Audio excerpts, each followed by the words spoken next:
এটি ছিল কলসকাঠি ইউনিয়নের একটি ঐতিহ্য। সেই ঐতিহ্যটাকে কত ধরনের খাস দিঘি রয়েছে সেগুলো উন্মুক্ত করে দেওয়া হোক, যার মাধ্যমে থেকে 5 বছর আগেও যে শিশুরা যে মাঠে খেলা করেছে, হঠাৎ করে এই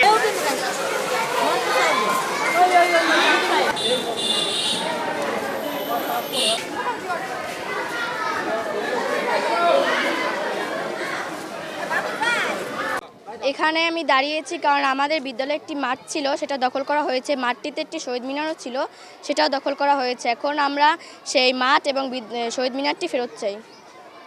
রাজেশ্বর বাবুর জমিদার বাড়ি, ওনার কোনো সন্ততি কিছুই ছিল না। যে জায়গাটা দখল করছে তার এই জমি জমা তার কিছুই না। সে কোন শক্তিতে কিসের বলে সে এইখানে স্কুলের খেলার মাঠ, আমাদের বাচ্চারা রাস্তায় চলে আসে, অ্যাক্সিডেন্ট হয়, এখানে সে দখল করে অবৈধভাবে টিন দিয়ে রাখছে, বাচ্চারা খেলতে পারে না স্কুলে। তারপর গাছ স্কুলের মাঠ দখল করছে, পরিষদের মাঠ দখল করছে। আমরা চাচ্ছি আজকে কলসকাঠিবাসী আমরা সবাই একত্রিত হয়েছি যে আমরা প্রশাসনকে জানাতে চাচ্ছি যে তাদের সুদৃষ্টি যেন আমাদের উপরে পড়ে, কলসকাঠিবাসীর উপরে পড়ে, জাস্ট আমাদের বাচ্চারা যাতে ওদের খেলার মাঠটা ফিরে পায়। আমি এই স্কুলের ছাত্র ছিলাম, আমার বয়স প্রায় ৭৬ বছর। আমাদের সেই থেকে আমরা এই মাঠ ব্যবহার করে আসছি। দক্ষিণ পাশে একটা পুকুর আছে, সেটাও খাস পুকুর, সেটাও গার্লস স্কুল ভোগ দখল করত।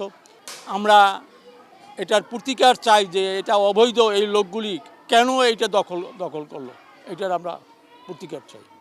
একটি অবৈধ দখলদার গোষ্ঠী কলসকাঠির বিভিন্ন স্থাপনা, যেমন কলসকাঠির কেন্দ্রীয় শহীদ মিনার, কলসকাঠি সরকারি বালিকা সরকারি প্রাথমিক বিদ্যালয়ের শিশুদের খেলার মাঠ, কলসকাঠি ইউনিয়ন পরিষদ সংলগ্ন বালুর মাঠ, যেখানে মুসলিম ধর্মপ্রাণ মুসলিমরা ধর্মীয় অনুষ্ঠান পরিচালনা করত এবং যুবক ছেলেরা খেলাধুলার আয়োজন করত, সেই মাঠটিকেও দখল করে নিয়েছে।